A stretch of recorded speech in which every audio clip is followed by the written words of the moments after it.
ರಾಜ ಮಹಾರಾಜರ ಇವರುಗಳಿಗೆ ಯಾಕೆ ಈ ಥರ ತೊಂದರೆ ಬರುತ್ತೋ ಅಂತಂದರೆ, ಅತಿಯಾಗಿ ಮೊದಲೇ ಲೈಂಗಿಕತೆಗೆ ಒಳಪಟ್ಟಿರ್ತಾರೆ, ತುಂಬ ಹೆಂಗಸರ ಜೊತೆ ಸಹವಾಸ ಮಾಡಿರ್ತಾರೆ, ಆಗ ಕಾಯಿಲೆಗಳು ಬಂದಿರಬಹುದು. ಅಥವಾ ಅತಿಯಾದ ಲೈಂಗಿಕತೆಯಿಂದ ಈ ಮೈಕ್ರೋ ನ್ಯೂಟ್ರಿಯೆಂಟ್ ಡಿಫಿಷಿಯನ್ಸಿ ಆಗಿರಬಹುದು. ರಾಜ್ಯ ಉಳಿಬೇಕು ಅಂತ ಅನ್ನೋದಾದರೆ ಬೇರೆ ವ್ಯಕ್ತಿಗಳಿಂದ, ಸೂಕ್ತ ವ್ಯಕ್ತಿಗಳಿಂದ ವೀರ್ಯದಾನವನ್ನು ಪಡೆಯುವಂಥದ್ದು. ಒಂದು ಅವರ ಜನನೇಂದ್ರಿಯಗಳು, ಟೆಸ್ಟಿಸು, ಎಪಿಡೈಡಮಿಸು, ವ್ಯಾಸ್ ಡಿಫರೆನ್ಸು, ಪ್ರಾಸ್ಟೇಟು, ಸೆಮೈನಲ್ ವೆಸಿಕಲು, ಇವುಗಳಲ್ಲಿ ಏನಾದರೂ ನ್ಯೂನ್ಯತೆ ಇರಬಹುದು ಒಂದು. ಅಥವಾ ಅದರಲ್ಲಿ ಏನಾದ್ರು ಇನ್ಫೆಕ್ಷನ್ ಇರ್ಬೋದು, ಟ್ಯೂಮರ್ಸ್ಗಳಿರ್ಬೋದು. ಅಂಥ ಸಂದರ್ಭದಲ್ಲೂ ವೀರ್ಯಾಣು ಬಿಡುಗಡೆ ಆಗೋದಿಲ್ಲ. ಹಿಂದೆ ನಮ್ಮ ಆಹಾರ ಪದ್ಧತಿ ಅಷ್ಟು ಚೆನ್ನಾಗಿತ್ತು.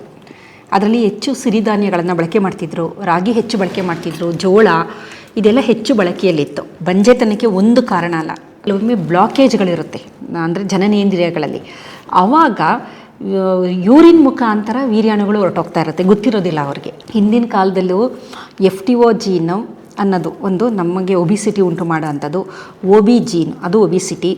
ಆಮೇಲೆ ಇನ್ಸುಲಿನ್ ಬಿಡುಗಡೆ ಮಾಡುವ ಜೀನು, ಇವುಗಳ ಮ್ಯೂಟೇಷನ್ನು ಆಲ್ರೆಡಿ 50 ವರ್ಷಗಳ ಹಿಂದೆನೇ ಆಗಿದೆ. ಇನ್ನೂ 50 ವರ್ಷ ಅಲ್ಲ, ಅದಕ್ಕಿಂತ ಹಿಂದೆಯೇ ಈ ಮ್ಯೂಟೇಷನ್ಗಳು ಆಗೋಗಿದೆ.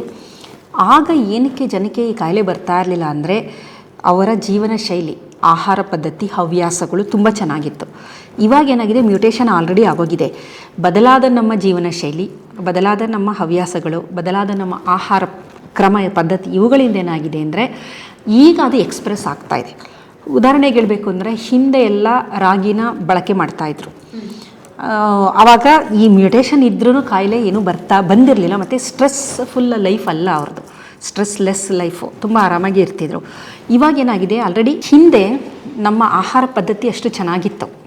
ಅದರಲ್ಲಿ ಹೆಚ್ಚು ಸಿರಿಧಾನ್ಯಗಳನ್ನು ಬಳಕೆ ಮಾಡ್ತಿದ್ರು, ರಾಗಿ ಹೆಚ್ಚು ಬಳಕೆ ಮಾಡ್ತಿದ್ರು, ಜೋಳ ಇದೆಲ್ಲ ಹೆಚ್ಚು ಬಳಕೆಯಲ್ಲಿತ್ತು. ನಂತರ ಪೋಸ್ಟ್ ಇಂಡಿಪೆಂಡೆಂಟ್ ಎಲ್ಲ ಆದಮೇಲೆ ಗೋಧಿನ ಹೆಚ್ಚು ಬಳಕೆ ಮಾಡೋಕ್ಕೆ ಶುರು ಮಾಡಿದ್ರು. ಇತ್ತೀಚೆಗೆ ಅಕ್ಕಿಯಲ್ಲಿ ಪಾಲಿಶ್ಡ್ ರೈಸ್ನೇ ಹೆಚ್ಚು ಬಳಕೆ ಮಾಡ್ತಾರೆ.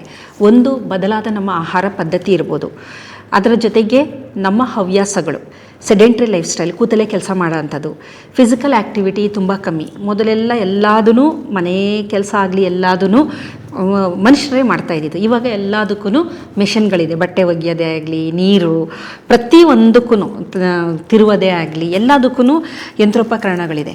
ಹಾಗಾಗಿ ನಮಗೆ ಫಿಸಿಕಲ್ ಆ್ಯಕ್ಟಿವಿಟಿ ಕಮ್ಮಿ ಆಯಿತು, ಇಂಟೇಕ್ ಫುಡ್ ಕ್ಯಾಲೋರೀಸು ಜಾಸ್ತಿ ಆಯಿತು.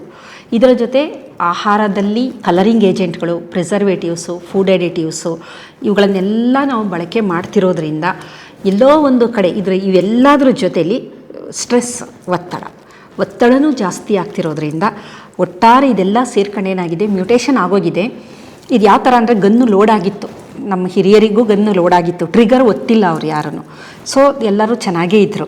ಇವಾಗೇನಾಗಿದೆ, ಲೋಡಾಗಿರೋ ಗನ್ನಿಗೆ ನಾವು ಟ್ರಿಗರ್ನ ನಾವೇ ಒತ್ತಾ ಇದ್ದೀವಿ. ಒತ್ತೋದು ಟ್ರಿಗರ್ ಯಾವುದು ಅಂದರೆ, ಇಲ್ಲಿ ಬದಲಾದ ಜೀವನ ಶೈಲಿ, ಆಹಾರ ಪದ್ಧತಿ, ಹವ್ಯಾಸ. ಇದರಿಂದ ಏನಾಗ್ತಿದೆ ಅಂದರೆ ಕಾಯಿಲೆಗಳು ಆಟೋಮೆಟಿಕ್ಕಾಗಿ ಬರ್ತಾಯಿದೆ. ಇದ್ರ ಬಗ್ಗೆ ನಾವು ತಿಳ್ಕೊಂಡ್ರೆ ಕಂಟ್ರೋಲ್ ಮಾಡ್ಕೋಬಹುದು. ಇಲ್ಲ ಅಂತಂದರೆ ನಾವು ಕಾಯಿಲೆಗಳಿಂದ ನರಳುವಂಥ ಸಾಧ್ಯತೆ ಜಾಸ್ತಿ. ಮೇಡಮ್, ನಾನು ಕೇಳಿದ್ದೀನಿ ಮತ್ತು ನೀವು ಓದಿರ್ತೀರಾ, ಇಂದಿನ ಕಾಲದಲ್ಲಿ ರಾಜ ಮಹಾರಾಜರಿಗೆಲ್ಲ 7-8 ಜನ ಪತ್ನಿಯರಿದ್ದರೂ ಕೂಡ ಮಕ್ಕಳಾಗ್ತಾ ಇರಲ್ಲ. ಯಾಕೆ ಅಂತ ಕಾರಣನೇ ಅವರು ಹೇಳ್ತಾ ಇರಲಿಲ್ಲ. ಫಸ್ಟ್ ಹೆಂಡ್ತಿಗೆ ಮಕ್ಕಳಾಗಿಲ್ಲ ಅಂತ ಹೇಳಿ 8 ಮದುವೆ ಆಗಿ 9ನೇ ಹೆಂಡ್ತಿಗೆ ಮಗು ಆಗಿದ್ದಂಥ ಉದಾಹರಣೆಗಳು ನಾನು ಉತ್ತರ ಕರ್ನಾಟಕದಲ್ಲಿ ವಾಡೆ ಮನೆತನ ಒಂದು ಟೂರ್ ಮಾಡಿದಾಗ ಗೊತ್ತಾಯಿತು. ಮತ್ತು ಇನ್ನು ಕೆಲವೊಂದು ಮನೆತನಗಳು ತಗೊಂಡೆ ಮಕ್ಕಳೇ ಆಗ್ತಾ ಇರಲಿಲ್ಲ, ದತ್ತುಪುತ್ರರು ತಗೊಳ್ತಾ ಇದ್ರು. ಇದಕ್ಕೆ ಎಲ್ಲ ಈ ಇನ್ಫರ್ಟಿಲಿಟಿ ಅನ್ನೋದು ಇನ್ನೂ ಒಂದು ದೊಡ್ಡ ಕ್ವೆಶನ್ ಮಾರ್ಕ್ ಅದು. ಏಕೆಂತಂದರೆ ಒಂದು ಕಾರಣ ಇರಲ್ಲ ಇನ್ಫರ್ಟಿಲಿಟಿಗೆ. ಬಂಜೆತನಕ್ಕೆ ಒಂದು ಕಾರಣ ಅಲ್ಲ, ಒಂದು 100 ಕಾರಣಗಳಿದೆ. ಒಂದು ಅವರ ಜನನೇಂದ್ರಿಯಗಳು, ಟೆಸ್ಟಿಸು, ಎಪಿಡೈಡಮಿಸು, ವ್ಯಾಸ್ ಡಿಫರೆನ್ಸು, ಪ್ರಾಸ್ಟೇಟು, ಸೆಮೈನಲ್ ವೆಸಿಕಲು, ಇವುಗಳಲ್ಲಿ ಏನಾದರೂ ನ್ಯೂನ್ಯತೆ ಇರಬಹುದು ಒಂದು. ಅಥವಾ ಅದರಲ್ಲಿ ಏನಾದ್ರು ಇನ್ಫೆಕ್ಷನ್ ಇರ್ಬೋದು, ಟ್ಯೂಮರ್ಸ್ಗಳಿರ್ಬೋದು. ಅಂಥ ಸಂದರ್ಭದಲ್ಲೂ ವೀರ್ಯಾಣು ಬಿಡುಗಡೆ ಆಗೋದಿಲ್ಲ. ಅಥವಾ ಪೆನ್ನೀಸು, ಅವರ ಹೊರ ಜನನೇಂದ್ರಿಯಗಳು ಸರಿಯಾಗಿ ಬೆಳವಣಿಗೆ ಆಗದೇ ಇರಬಹುದು.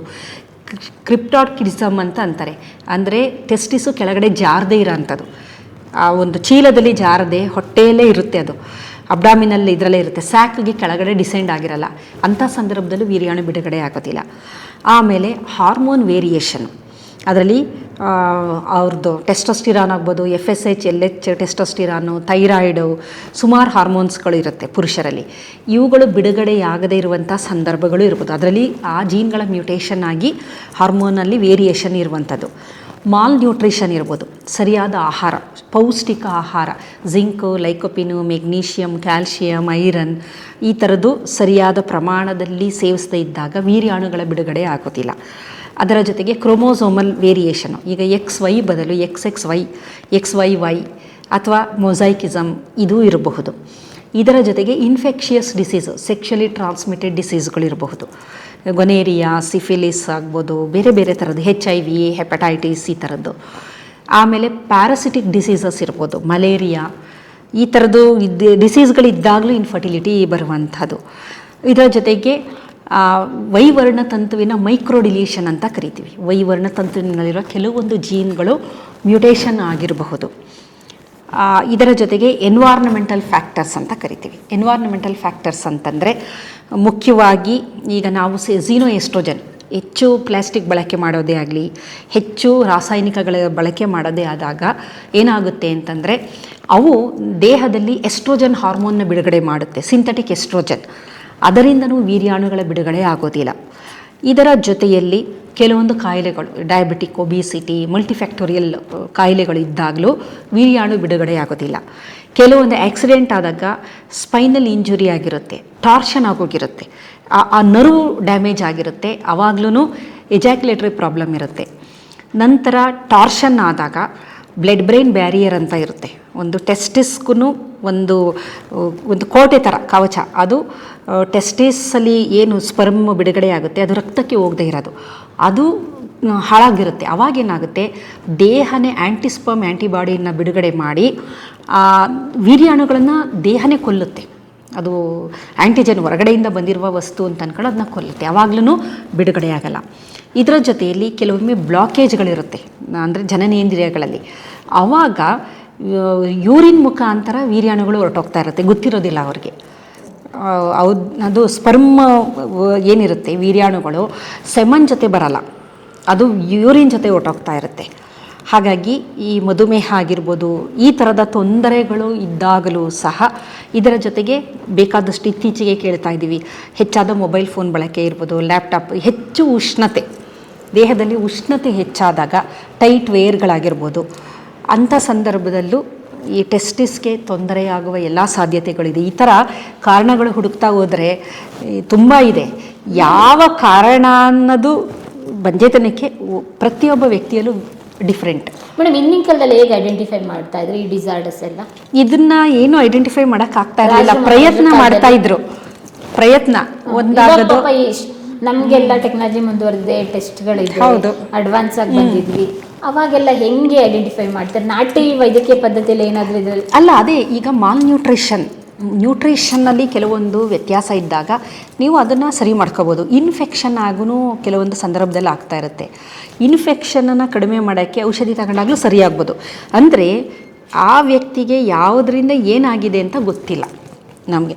ಕೆಲವೊಮ್ಮೆ ಆತನಿಗೆ ಬಂಜೆತನ ಸಂಪೂರ್ಣವಾಗಿದ್ದು ಯಾರದೋ ಒಂದು ಮಗುವನ್ನು, ಏಕೆಂದರೆ ರಾಜ್ಯ ಉಳಿಬೇಕು ಅನ್ನೋದಕ್ಕೆ ಪರಪುರುಷ ನಮ್ಗೆ ಗೊತ್ತಿಲ್ಲ, ನಮಗೇನೂ ಗೊತ್ತಿಲ್ಲ, ಇದು ಸಾಧ್ಯತೆಗಳ ಬಗ್ಗೆ ಹೇಳ್ತಾ ಇರೋದು. ಇನ್ನೊಬ್ಬರಿಂದ ಒಂದು ವೀರ್ಯಾಣುವನ್ನು, ಈಗ ನೋಡಿ ಮಹಾಭಾರತದಲ್ಲೇ ನಾವು ನೋಡಿದ್ದೀವಿ, ಅವರು 3 ಜನ ಸತ್ಯವತಿಯ ಸೊಸೆಯಂದಿರು, ಅಂಬಿಕೆ, ಅಂಬಾಲಿಕೆ ಅವರು, ಅದನ್ನು ನೋಡಿ ಕಥೆದದ್ದು ಯಾವುದು, ಆವಾಗ ಅವರು ವ್ಯಾಸರಿಂದ ಅವರು ಗರ್ಭದಾನ ಮಾಡಿಸ್ಕೊಂತಾರಲ್ಲ, ಮಕ್ಕಳು ಪಡಿಬೇಕು ಅಂತ. ಅದು ಆವಾಗಿನ ಪದ್ಧತಿಯಲ್ಲಿ ಇತ್ತದು. ರಾಜ್ಯ ಉಳಿಬೇಕು ಅಂತ ಅನ್ನೋದಾದರೆ ಬೇರೆ ವ್ಯಕ್ತಿಗಳಿಂದ, ಸೂಕ್ತ ವ್ಯಕ್ತಿಗಳಿಂದ ವೀರ್ಯದಾನವನ್ನು ಪಡೆಯುವಂಥದ್ದು.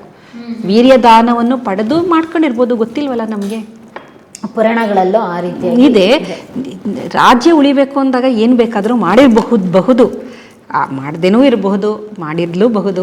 ಆ ವ್ಯಕ್ತಿಗೆ ಏನು ತೊಂದರೆ ಇತ್ತು ಅಂತಲೂ ಗೊತ್ತಿಲ್ಲ. ಸಾಮಾನ್ಯ ಏನಾಗುತ್ತೆ ಅಂದರೆ ರಾಜ ಮಹಾರಾಜರ ಇವರುಗಳಿಗೆ ಯಾಕೆ ಈ ಥರ ತೊಂದರೆ ಬರುತ್ತು ಅಂತಂದರೆ ಅತಿಯಾಗಿ ಮೊದಲೇ ಲೈಂಗಿಕತೆಗೆ ಒಳಪಟ್ಟಿರ್ತಾರೆ, ತುಂಬ ಹೆಂಗಸರ ಜೊತೆ ಸಹವಾಸ ಮಾಡಿರ್ತಾರೆ, ಆಗ ಕಾಯಿಲೆಗಳು ಬಂದಿರಬಹುದು. ಅಥವಾ ಅತಿಯಾದ ಲೈಂಗಿಕತೆಯಿಂದ ಈ ಮೈಕ್ರೋ ನ್ಯೂಟ್ರಿಯೆಂಟ್ ಡಿಫಿಷಿಯನ್ಸಿ ಆಗಿರಬಹುದು. ಏನು ತೊಂದರೆ ಆಗಿದೆ ಅಂತ ಗೊತ್ತಿಲ್ಲ ನಮಗೆ.